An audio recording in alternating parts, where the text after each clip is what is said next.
శబ్దం 2 hours 20 minutes run time ఉన్న movie జీ5 streaming అవుతుంది. ఈ మూవీ ఎప్పుడెప్పుడు ఓటీటీలోకి వస్తుందా అని వెయిట్ చేసిన వాళ్ళలో నేను ఒకరిని. ఆఫ్టర్ లాంగ్ టైం ప్రెజెంట్ అయితే ఈ మూవీ ఓటీటీలోకి వచ్చింది. మూవీ ఎలా ఉందో తెలుసుకుందాం. దానికంటే ముందు చాలా మంది కొత్త వాళ్ళు చూస్తున్నారు కానీ సబ్స్క్రైబ్ అయితే చేసుకోవట్లేదండి. కొంచెం సబ్స్క్రైబ్ చేసుకోండి, మాకు కొంచెం సపోర్ట్ ఇచ్చినట్టు ఉంటుంది. మూవీ నాకైతే యావరేజ్ అనిపించింది. ఈ మూవీ ఫస్ట్ హాఫ్ అయితే చాలా బాగుంటుంది. ఫస్ట్ హాఫ్ లాగానే సెకండ్ హాఫ్ కూడా ఉండుంటే మూవీ చాలా బాగుండేది. కానీ సెకండ్ హాఫ్ లో వచ్చే ఫ్లాష్ బ్యాక్ ఎపిసోడ్స్ చాలా బోరింగ్ గా ఉంటాయి. సెకండ్ హాఫ్ స్టార్ట్ అయినప్పటి నుంచి ప్రీ క్లైమాక్స్ వరకు మూవీ చాలా బోరింగ్ గానే ఉంటుంది. మళ్ళీ ప్రీ క్లైమాక్స్ నుంచి క్లైమాక్స్ వరకు చాలా హైలైట్ అవుతుంది.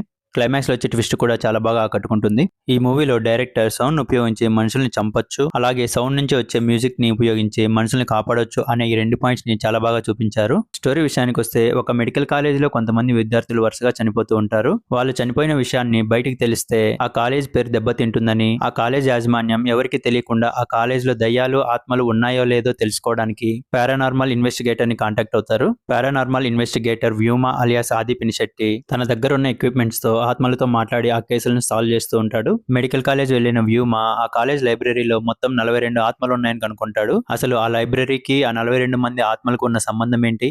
ఆ 42 మంది ఆత్మలకు ఆ కాలేజీలో చనిపోతున్న వాళ్ళకు ఉన్న సంబంధం ఏంటి? అసలు ఆ 42 మంది ఎవరు అన్నది రిమైనింగ్ స్టోరీ. ఫస్ట్ హాఫ్ మొత్తం గోస్ట్ ఇన్వెస్టిగేషన్స్ తో చాలా బాగా రన్ అవుతుంది. చాలా ఇంట్రెస్టింగ్ గా కూడా ఉంటుంది. ఫస్ట్ హాఫ్ లో హారర్ సీన్స్ కూడా పర్వాలేదు అనిపిస్తాయి. ఇంటర్వెల్ ముందు వచ్చే ట్విస్ట్ కూడా చాలా బాగా ఆకట్టుకుంటుంది. ఫస్ట్ హాఫ్ లో ఉన్నంత ఇంట్రెస్టింగ్ సీన్స్ సెకండ్ హాఫ్ లో అయితే వర్కౌట్ అవ్వలేదు. సెకండ్ హాఫ్ లో చాలా వరకు బోరింగ్ సీన్స్ ఉన్నాయి.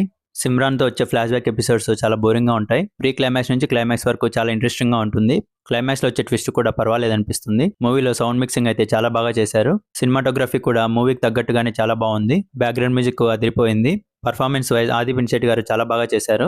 రిమైనింగ్ వాళ్ళు లక్ష్మీ మీనన్, సిమ్రాన్ గారు అలాగే లైలా గారు వాళ్ళ రోల్కి తగ్గట్టు పర్వాలేదు అనిపిస్తారు. ఫైనల్ వర్డిక్ట్ ఏంటంటే హారర్ థ్రిల్లర్ మూవీస్ ఇష్టపడే వాళ్ళకి ఈ మూవీ అయితే ఖచ్చితంగా నచ్చుతుంది. ఖచ్చితంగా అయితే ఒకసారి ట్రై చేయొచ్చు. ఫ్యామిలీతో కలిసి చూడొచ్చు. ఎలాంటి అడల్ట్ కంటెంట్ లేదు. దీనికి నేను ఇచ్చే రేటింగ్ 2.75/5. మీకు గన నా రివ్యూ నచ్చినట్లయితే లైక్ చేయండి, షేర్ చేయండి, అలాగే సబ్స్క్రైబ్ చేసుకోండి. మీరు కానీ మూవీ చూసి ఉంటే మీ ఒపీనియన్ కామెంట్లో తెలపండి. Thank you.